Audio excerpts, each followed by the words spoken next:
Peace and love, family. This is the Helping Our People Elevate YouTube channel where you get those podcasts, study class, interviews, and more. All great content, all true content. We got our 5 principles: love, truth, peace, freedom, and justice with the nationality and birthright. You can't forget those important too. So you get that complete circle 7. Then you have our sponsors of the Moorish Investigative Research Committee. As you see, we have our classes every second and fourth Saturday. If you ever want to be a part of those, you want to learn more about that, leave a message. I can tap you in. You know, like I said, if you're new to the channel, hit that subscribe button. If you're a returner, as always, thank you. I wouldn't be able to put this content out if it wasn't for you. If this isn't your first time checking the content out, but you're not subscribed to the channel, what you waiting on? Subscribe to the channel. So we're going to talk about the Oompa Loompas, or the pygmy people, and how the novel, before the movie, the book, was written about Willy Wonka and his African slaves before they became Oompa Loompas. And so without holding y'all, we're going to jump straight into it. Peace and love, family. On behalf of Akuno Senko for Bay, you know what I'm saying? Jay, where you at? We're trying to help our people elevate. Hope. H-O-P-E. We're giving them hope. We doing what we gotta do, you know?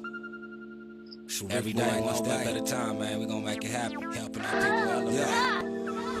Sometimes I practice, focus, thought, and meditate. I'm trying to come with other ways to help our people elevate and seeking knowledge, make me levitate. The lifted mental state is what results from how we orchestrate. This for the family's sake. Let's self-reflect and self-evaluate.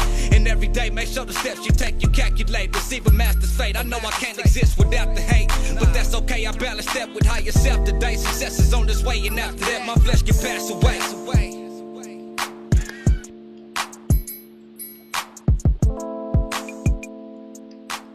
All right, so this is from the conversation. We're going to talk about from pygmies to puppets, what to do with Roald Dahl's enslaved Oompa Loompas in modern adaptations. The stage adaptation of Charlie and the Chocolate Factory has opened in Brisbane. Charlie, like all of Roald Dahl's novels for children, celebrates courage, resilience, and the creative power of children. Charlie Bucket is literally starving to death by the time he arrives at Willy Wonka's factory, yet his steely determination to find the last golden ticket, combined with his strong moral compass, sees him emerge as Wonka's heir, his family's hero, and the architect of this fate. But there is a troubling aspect of this story. In the first edition of Charlie, 1964, the Oompa Loompas are black pygmies whom Wonka imports from the deepest and darkest parts of the African jungle and enslaves in his factory. In the latest stage production, the Oompa Loompas are transformed into humanities, living dolls that are part human, part puppet. Their recent manifestation raises a number of questions. What do Oompa Loompas represent, and how should they be portrayed in modern-day adaptation? Servitude. In the original novel, the Oompa Loompas work in exchange for cocoa beans, the only currency they understand, Wonka explains. As a messianic figure, Wonka believed he has rescued the Oompa Loompas from certain death. Saving his tiny helpers from near starvation, he offers them shelter from the predators, the snoozewangers, and wandoodles. Their servitude, Wonka insists, is a special privilege, a pro-slavery sentiment that echoes the positive good defense of the Atlantic slave trade. And as you see here, these are images of the Oompas in the novel represented as African pygmies, or like the Twa people. I did a video on this when I talked about the leprechaun, where the Irish got the concept of the leprechaun from, of the Twa people, and many various pygmy or small-sized people, I'll say. But this image is from the Oompa Loompas as African pygmies as depicted by Joseph Skinnerman in the original version of Charlie and the Chocolate Factory in 1964. And so in the 1960s, this is what the Oompas look like. So some of our parents and grandparents may be familiar with this, some may not.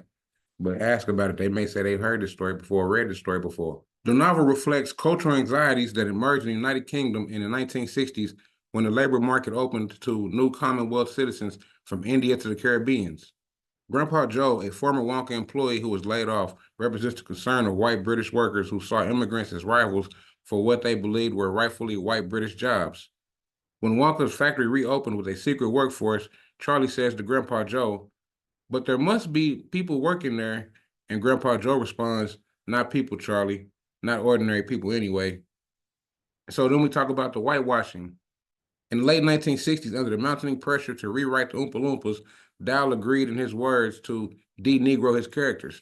Mel Stewart's 1971 film adaptation, released in the immediate aftermath of the Civil Rights Movement, recast Oompa Loompas as little people with green hair and orange skin. Their homeland is now Loompa Land rather than Africa, and they are transported to Wonka's factory rather than imported. And so this is an image of Grandpa Joe with the modern 1971 Oompas. But again, 1964 or the 60s, the Oompas were African pygmies. And so under Dahl's agreement to rewrite his novel, he said he would make them de-Negroes or take out the so-called blackness, because Negro is just Latin for black. This transformation is a textual whitewashing that obscures the power dynamic between Wonka as a factory owner and Oompa Loompas as his exploited workforce. Before the film's release, the National Association for the Advancement of Colored People in the U.S. threatened to boycott cinemas, while the producers worried if they represented black characters in a derogatory way, they would lose revenue. Dahl eventually buckled to the public criticism. In a revised 1973 edition of the book, he re-imaged the Oompa Loompas as little fantasy creatures. In the new edition, the Oompa Loompas are hippies. Their skin is rosy white. Their unkempt hair is golden brown. They're frolicking in the factory gardens, picking wildflowers, playing hand drums, and chasing butterflies. They symbolize 1970s counterculture and its rejection to materialism, conservative values, and social and political conflict. Digital clones. In 2005, Tim Burton produced the second cinematic adaptation of Charlie. In Burton's revision, Oompa Loompas are played by a single actor who is digitally cloned to create the illusion of a sizable workforce. For the first time, the Oompa Loompas use information technology to communicate wirelessly, enlisting supercomputers to improve their productivity and profits. In a 2005 interview, Roy recalled Burton's confirmation that the Oompa Loompas were strictly programmed like robots. All they do is work, work, work. Burton's adaptation and commentary on exploited labor in the digital age share several thematic concerns with the musical version. In his Brisbane season, the Oompa Loompas form a chorus line of hybrid creatures in red curled wigs and identical suits branded with the W of Wonka, a stamp marked them as property rather than people. Each Oompa Loompa is part human, head and hands, and part puppet, body and legs. The puppeteer manipulates the body and legs to bring the puppet to life. The result is a bizarre distortion of proportion in which the Oompa Loompas burst onto the stage and choreograph song and dance. The theatrical effect is that the stunned characters suspended in space, able to perform gravity-defying dance moves and circus-like tricks. While the intended blend of performers and puppets is clever, the puppetry reinstates that the power imbalance Oompa Loompas are material objects controlled by others. So I didn't plan on making this one long, so if you already knew about the hidden history of the Twa people, like I said, with St. Patrick's Day, or even Oompa Loompas, leave a comment. If you didn't know, and this is something new to you, leave a comment. If you disagree and you want to do your own research, come back with the information that you research and then put it in the comments. Let me know. Hit that like button. I'll catch you on the next one, family. Peace and love.